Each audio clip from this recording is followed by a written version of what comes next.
और अब गांजो और इचिगो तेजी से नीचे गिरने लगते हैं, लेकिन गांजो अपने टेक्निक का यूज करके नीचे की जमीन को रेत में बदल देता है, जिससे उन दोनों की जान बच जाती है। और तभी वहाँ पर दो सोल रिपर्स आ जाते हैं और इनमें से इस टकले का नाम है इकाको और दूसरे का नाम है यूमिचिका। अब इकाको खुशी से डांस करने लगता है क्योंकि उन्हीं ने सबसे पहले घुसपैठियों को ढूंढा है। दूसरी तरफ सादो अपने हाथ को ट्रांसफॉर्म करके एक पेड़ पर बैठा रहता है। दूसरी तरफ इचिदा और ओरिहिमे एक साथ थे, लेकिन फिलहाल ओरिहिमे बेहोश थी क्योंकि उसने अपनी टेक्निक का यूज करके इचिदा और उसे गिरने से बचाया था। और जैसे ही ओरिहिमे को होश आती है, वो दोनों वहाँ से जाने लगते हैं, लेकिन उन्हें भागते हुए पीछे से कोई सोल रिपर देख रहा था। और दूसरी तरफ गांजो इचिगो से बोलता है कि इन दोनों सोल रिपर की स्पिरिचुअल पावर काफी ज्यादा हाई है, वो दोनों ही इन सोल रिपर्स के हाथों मारे जाएंगे, तो भागना ही इनके लिए समझदारी होगी। लेकिन इचिगो भागने से मना करता है, तो इसीलिए गांजो अकेले ही वहाँ से भागने लगता है और इकाको यूमिचिका को गांजो के पीछे भेज देता है। और वो इचिगो से पूछता है कि इचिगो भागा क्यों नहीं। उसका दोस्त समझदार था, इसीलिए वो भाग गया। लेकिन इचिगो बोलता है कि बेशक इकाको बहुत शक्तिशाली है, तो इससे भागने का तो कोई मतलब ही नहीं बनता, क्योंकि इकाको उसे आसानी से पकड़ लेगा। लेकिन अगर इचिगो लड़ते हुए इकाको को हरा दे, तो इचिगो उससे भी ज्यादा स्ट्रॉन्ग होगा। ये सुनकर इकाको इचिगो से थोड़ा इम्प्रेस होता है और वो अचानक से इचिगो के ऊपर अटैक कर देता है। लेकिन इचिगो इस अटैक को डॉज कर लेता है और इन दोनों के बीच थोड़ी बहुत हाथापाई होती है। लेकिन अंत में ये दोनों एक दूसरे को घायल करने में सफल हो जाते हैं। फिर इकाको इचिगो का नाम पूछता है और इचिगो अपना इंट्रोडक्शन देता है कि उसका नाम इचिगो कुरोसाकी है। और फिर इकाको अपना इंट्रोडक्शन देता है। दूसरी तरफ गांजो अपने स्किल का यूज करके लगातार यूमिचिका से बच के भाग रहा था, लेकिन भागते भागते वो अचानक एक गड्ढे के सामने रुक जाता है और यूमिचिका बोलता है कि इस गड्ढे में होलोस और कैदियों को रखा जाता है और इस गड्ढे में जो भी गिरता है वो वापस ऊपर नहीं आ सकता। यूमिचिका अपने ब्यूटी को लेकर बहुत सीरियस और घमंडी था और उसके हिसाब से खूबसूरती ही सब कुछ होती है। फिर यूमिचिका अपने जान पख्तों को निकाल लेता है और गांजो को कहता है कि वो क्या पसंद करेगा, इस गड्ढे पर गिरकर मरना या उसके जान पख्तों से मरना। दूसरी तरफ इकाको अपने जान पख्तों के हैंडल से एक मरहम निकालता है और उसे अपने घाव में लगा लेता है, जिससे उसके खून का बहना रुक जाता है। ये देखकर इचिगो बोलता है कि ये तो सरासर चीटिंग है, लेकिन इकाको बोलता है कि ये चीटिंग नहीं बल्कि समझदारी है। और ये दोनों फिर से लड़ने लगते हैं और इचिगो की फाइटिंग स्किल देखकर इकाको इचिगो से कहता है कि इचिगो जिस तरीके से लड़ रहा है, इससे साफ पता चलता है कि इचिगो कोई नौसिखिया नहीं है। फिर वो पूछता है कि इचिगो को ट्रेन करने वाला उसका मास्टर कौन है, और इसका आंसर में इचिगो बोलता है कि जिसने उसे ट्रेन किया वो उसे मास्टर नहीं मानता, क्योंकि उसने तो सिर्फ इचिगो को 10 दिन ही ट्रेन किया है। और उस आदमी का नाम है किसुके उराहारा। और उराहारा का नाम सुनकर इकाको थोड़ा घबरा जाता है और कहता है कि अगर उराहारा ने सच में इचिगो को ट्रेन किया है, तो उसकी फुल पावर यूज करके इचिगो से लड़ना ही उसके लिए समझदारी होगी। फिर वो अपने जान पख्तों का नाम लेकर उसे एक भाले में ट्रांसफॉर्म कर लेता है और वो इचिगो के ऊपर अटैक कर देता है और इचिगो इन अटैक से बचने लगता है। लेकिन तभी इकाको का भाला 3 भागों में बच जाता है और इचिगो को चारों तरफ से घेर लेता है। दूसरी तरफ यूमिचिका गांजो को मारने वाला होता है, लेकिन गांजो यूमिचिका के आंखों पर रेत फेंक देता है और उसके नीचे की जमीन को रेत में बदल देता है, जिससे यूमिचिका तो बच जाता है, लेकिन गांजो खुद नीचे गिर जाता है। अब यूमिचिका को लग रहा था कि गांजो का तो काम तमाम हो चुका है, लेकिन गांजो अपने कैनन बॉल का इस्तेमाल करके उस गड्ढे से ऊपर आने लगता है। यूमिचिका अपने जान पख्तों से उस बॉल पर अटैक करता है, लेकिन इसका कोई फायदा नहीं होता। ये देखकर गांजो कहता है कि इस बॉल पर इन छोटे मोटे अटैक्स का कोई फायदा नहीं। लेकिन तभी यूमिचिका अपने जान पख्तों का नाम लेके उसे ट्रांसफॉर्म कर लेता है और इस बार उसका जान पख्तो कैनन बॉल को छेद करके उसके अंदर घुस जाता है। और ये देखकर गांजो हंसते हुए बोलता है कि अगर इस कैनन बॉल में छेद हो गया तो ये अपने आप ही फट जाता है। और तभी वहाँ पर एक ब्लास्ट होता है और गांजो अपने टेक्निक का यूज करके वहाँ से भागने लगता है। दूसरी तरफ इचिगो के हाथों से खून निकल रहा था, क्योंकि इकाको के अटैक को उसने अपने हाथों से रोक दिया था। और फिर इकाको कहता है कि चाहे इचिगो जितना भी कोशिश कर ले, वो इकाको के जान पख्तों के सामने नहीं टिक सकता और उसके लिए हार मानना ही समझदारी होगी। लेकिन इचिगो अपने हाथ का खून रोकने के लिए अपने जान पख्तों का ही कपड़ा मरोड़ लेता है और अचानक से इकाको के ऊपर अटैक कर देता है। लेकिन इकाको वहाँ से हट जाता है और इचिगो का हमला इतना ज्यादा पावरफुल था कि उसके आगे की दीवार पूरी तरीके से टूट जाती है। और इचिगो की अचानक से ऐसी पावर देखकर इकाको भी हैरान होता है। और तभी इचिगो इकाको से बोलता है कि उससे इतनी हमदर्दी दिखाने की कोई जरूरत नहीं और असली लड़ाई तो अभी शुरू हुई है। और इचिगो की ऐसी कॉन्फिडेंस देखकर इकाको भी खुश होता है।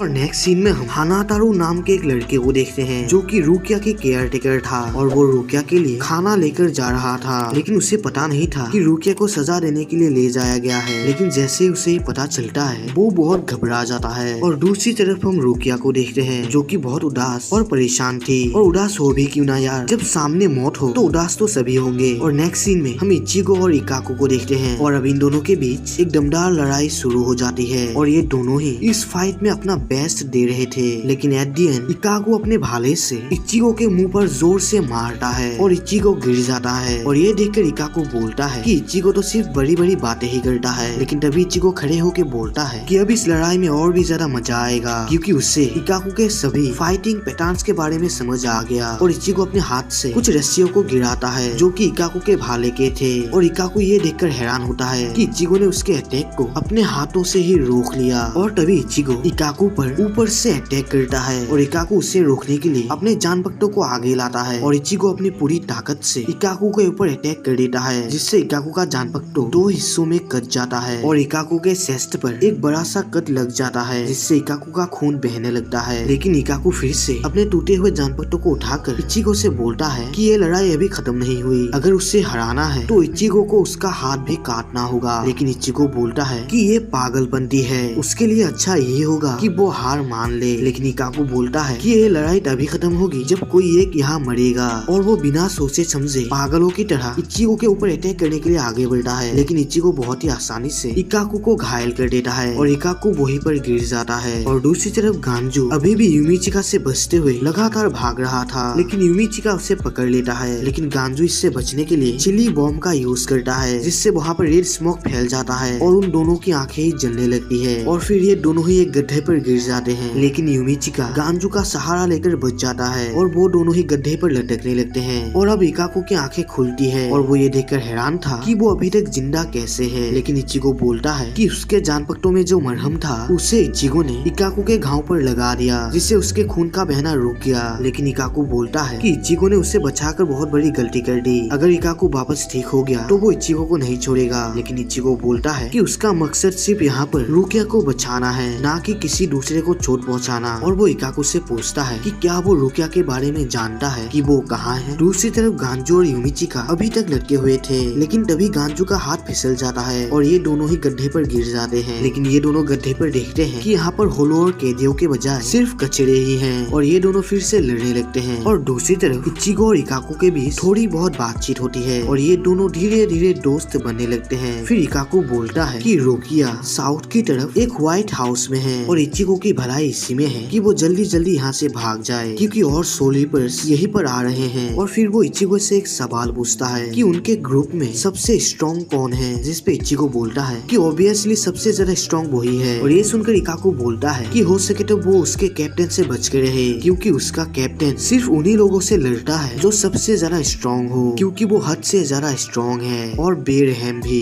ये सुनकर इचिगो थोड़ा घबरा जाता है और वो उसके कैप्टन का नाम पूछता है, जिस पे इकाको बोलता है उसका नाम केनपाची जराकी है, स्क्वाड 11 का कैप्टन। और वो इचिगो से कहता है कि हो सके तो जिंदा रहना। और फिर इचिगो भागते हुए गांजू को ढूंढने लगता है, लेकिन वो उसे कहीं भी नहीं मिलता और वो बहुत थक भी जाता है। और फिर इचिगो जोर जोर से गांजू का नाम चिल्लाने लगता है और उससे बोलता है कि वो जहाँ भी है उससे एक हिंट मैसेज दे। और फिर इचिगो की चीख कुछ सोलिपर सुन लेते हैं और वो इचिगो के पीछे भागने लगते हैं। और दूसरी तरफ गांजू और यूमिचिका अभी भी लड़ रहे थे और तभी इचिगो की आवाज इन दोनों को भी सुनाई देती है और यूमिचिका इचिगो को बेवकूफ बुलाता है, क्योंकि वो पागलों की तरह चिल्ला रहा था। लेकिन गांजू बोलता है कि बेवकूफ इचिगो नहीं बल्कि वो खुद है, क्योंकि इचिगो इस तरीके से लगातार चिल्ला रहा है, इसका मतलब इचिगो ने यूमिचिका के पार्टनर को हरा दिया। ये सुनकर यामिचिका कहता है कि ऐसा हो ही नहीं सकता, क्योंकि उनका स्क्वाड तो कॉम्बैट्स में पहले नंबर पर है और इकाको तो 3rd रैंक पर है। और अब यामिचिका का ध्यान भटक चुका था। इसका फायदा उठाकर गांजू उसके ऊपर कुछ पटाखे फेंक देता है और वो फट जाते हैं। गांजू इस मौके का फायदा उठाकर यामिचिका से दूर भाग जाता है और उसके ऊपर कुछ छोटे छोटे बॉल्स फेंक देता है और यामिचिका जैसे इस बॉल्स को काटता है वो भी फट जाते हैं। और अब यामिचिका बहुत गुस्सा था, क्योंकि उसके फेस पर एक छोटा कट लग चुका है। और तभी यामिचिका अचानक से गांजू के पीछे आ जाता है और उसके पीठ पर एक बड़ा कट लगा देता है, जिससे गांजू दूर जाकर फिर से गड्ढे पर लटक जाता है। लेकिन गांजू अपनी टेक्निक को यूज करके फिर से ऊपर आ जाता है और गांजू फिर से अपनी टेक्निक को यूज करता है, जिससे उसके आसपास की पूरी जमीन ही टूट के बिखर जाती है। लेकिन यामिचिका इससे बच के ऊपर चला जाता है। लेकिन तभी गांजू फिर से एक बॉम्ब को यामिचिका के मुंह पर मारता है और एक बड़ा ब्लास्ट होता है, जिसे दूर से इचिगो और कैप्टन केनपाची भी देख लेता है। और केनपाची दीवार को तोड़ते हुए उस डायरेक्शन स्टेशन पर जाने लगता है और ऊपर से ओरिहिमे और इचिडा कैप्टन केनपाची को देख रहे थे और वो दोनों प्लान करने लगते हैं कि अब उन्हें कहाँ जाना चाहिए। लेकिन तभी इचिडा ये देखकर हैरान होता है कि रुकिया के पीछे एक बड़ा सोल रीपर आ चुका है और वो सोल रीपर ओरिहिमे के ऊपर अटैक कर देता है, लेकिन इचिडा उसे बचा लेता है। और दूसरी तरफ योरोइची ऊपर से सभी को ढूंढने लगती है और वो सभी को जिंदा रहने को बोलती है। दूसरी तरफ ओरिहिमे शॉक थी क्योंकि इचिडा ने इतनी तेजी से उसे बचाया कि ओरिहिमे कुछ देख ही नहीं पाई। और तभी वो सोल रीपर इन दोनों के ऊपर फिर से अटैक कर देता है, लेकिन वो दोनों इससे भी बच जाते हैं। लेकिन वो सोल रीपर इचिडा के आंखों पर धूल फेंक देता है जिससे इचिडा का बैलेंस बिगड़ जाता है और वो नीचे गिरने लगता है। और ओरिहिमे सोचती है कि अब उसे ही लड़ना होगा और वो सुबाकी को समन करती है, लेकिन ओरिहिमे हिचकिचाने लगती है क्योंकि वो किसी को भी मारना नहीं चाहती। और फिर सुबाकी अपनी पूरी तेजी से सोल रीपर के ऊपर अटैक करने के लिए जाता है, लेकिन वो सोल रीपर बहुत ही आसानी से सुबाकी को घायल कर देता है। ये देखकर सुबाकी बोलता है कि ऐसा इसलिए हुआ क्योंकि ओरिहिमे हिचकिचा रही थी और उसने एम ठीक से नहीं किया। और तभी वो सोल रीपर ओरिहिमे के पास आता है और ओरिहिमे से कहता है कि ये एक बैटल फील्ड है और बैटल फील्ड पर कोई भी किसी पर रहम या दया नहीं दिखाता, यहाँ पर सिर्फ मारने की चाहत होनी चाहिए। और वो ओरिहिमे को मारने ही वाला होता है, लेकिन तभी एक एरो आके उस सोल रीपर को रोक देता है और ये इचिडा ने किया था। फिर इचिडा उस सोल रीपर से बोलता है कि उसे मारने की चाहत वाला कोई चाहिए है ना, तो वो उससे लड़े क्योंकि उसके पास कोई रहम या दया नहीं है। और ये सोल रीपर इचिडा को देखकर ही समझ गया कि ये क्वींसी है और इचिडा इस बार बहुत ही अलग लग रहा था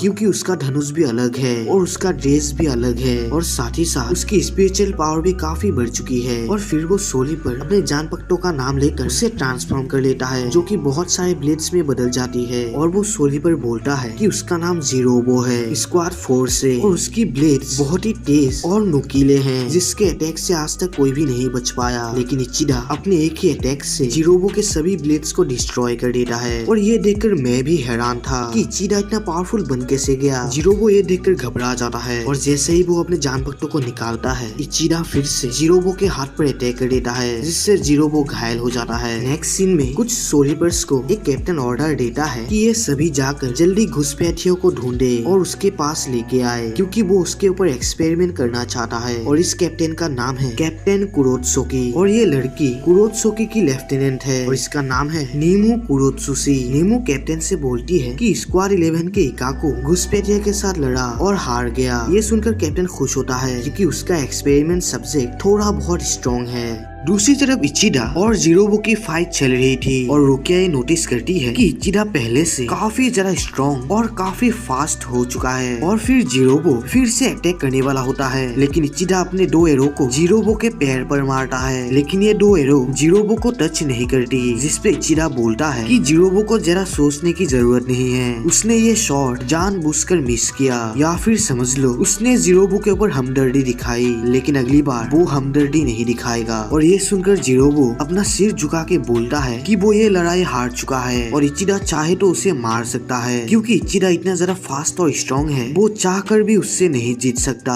इसके रिप्लाई में इचिडा बोलता है कि वो एक क्वींसी है और सोल रीपर्स क्वींसीज के पुराने दुश्मन है, लेकिन इचिडा जीरोबो को नहीं मारेगा क्योंकि वो बहुत कमजोर है और इचिडा कमजोरों को मारना बिल्कुल भी पसंद नहीं करता। और वो जीरोबो से बोलता है कि उसका मन बदलने से पहले वो यहाँ से भाग जाए क्योंकि अगली बार इचिडा उसे जिंदा नहीं छोड़ेगा। लेकिन जीरोबो मौके का फायदा उठाकर अचानक से ओरिहिमे के ऊपर अटैक करने के लिए जाता है, लेकिन तभी अचानक इचिडा ओरिहिमे के आगे आ जाता है। इचिडा इतना ज्यादा फास्ट होता है कि जीरोबो उसे सेंस ही नहीं कर पाता और मैं ये देखकर हैरान हूँ कि इचिडा पहले से इतना पावरफुल था या फिर वो इन दिनों में ही इतना ज्यादा पावरफुल बन गया। खैर बाय द वे इचिडा की स्पीड देखकर ओरिहिमे और जीरोबो भी शॉक में पड़ जाते हैं और इचिडा जीरोबो से बोलता है कि जब वो उससे नहीं लड़ पाया तो उसने अपना टारगेट ही बदल लिया और इचिडा ने कहा था कि वो दोबारा जीरोबो को बचने का सांस नहीं देगा। और फिर इचिडा अपने 2 एरो को जीरोबो पर चला देता है और जीरोबो दूर जाके गिरता है और ये दोनों जीत जाते हैं। फिर ओरिहिमे इचिडा से पूछती है कि क्या जीरोबो मर गया, लेकिन इचिडा बोलता है कि वो मरा नहीं है, लेकिन उसने अपनी सोल पावर को खो दिया। अब वो कभी भी सोल रीपर नहीं बन पाएगा क्योंकि इचिडा ने उसके सोल सेन को डिस्ट्रॉय कर दिया है। दूसरी तरफ गांजू के पीछे बहुत सारे सोल रीपर्स पड़े हुए थे और गांजू लगातार भाग रहा था। तभी तभी गांजू अपने सामने इचिगो को देखता है और इचिगो को देखकर वो बहुत ही ज्यादा खुश हो जाता है। लेकिन इचिगो की कंडीशन भी वैसी ही थी जैसी फिलहाल गांजू की है और अब इन दोनों के पास लड़ने के सिवाय और कोई भी चॉइस नहीं था, तो वो दोनों बाकी सोल रीपर से लड़ने लगते हैं। तभी हानातारू अपने सामने बहुत सारे सोल रीपर्स को इकट्ठे देखता है और वो वहाँ देखने के लिए जाने लगता है कि वहाँ चल क्या रहा है। लेकिन तभी हानातारू का पैर फिसल जाता है और वो सोल रीपर्स के बीच में से गुजर के सीधा इचिगो और गांजू के सामने गिरता है। और हानातारू को देखकर गांजू एक स्माइल देकर इचिगो से कहता है कि उन्हें इस जमीले से निकलने का तरीका मिल चुका है, जिसपे इचिगो बोलता है कि क्या किस्मत है, उससे भी ऐसा ही लगता है। और वो दोनों हानातारू को पकड़ के उसे हॉस्टेज बना लेता है और वो बाकी सोल रीपर्स को धमकी देके कहता है कि अगर वो उन्हें यहाँ से जाने के लिए रास्ता नहीं देंगे तो वो उनके दोस्त को मार देगा। दूसरी तरफ कैप्टन केनपाची लगातार घुसपैठियों को ढूंढ रहा था, लेकिन वो हर बार गलत रास्ते पर चला जाता है और उसकी लेफ्टिनेंट याचिरो केनपाची को रास्ता दिखाती है, जो कि हर बार गलत होता है। फिर केनपाची याचिरो से पूछता है कि वो इस बार सही रास्ते पे ही जा रहे हैं ना, जिसपे याचिरो बोलती है कि वो बिल्कुल सही डायरेक्शन में जा रहे हैं और आप लोग देख ही सकते हैं कि ये कितने सही रास्ते पर जा रहे हैं। दूसरी तरफ ये दोनों अभी भी सोल रीपर्स को धमका रहे थे,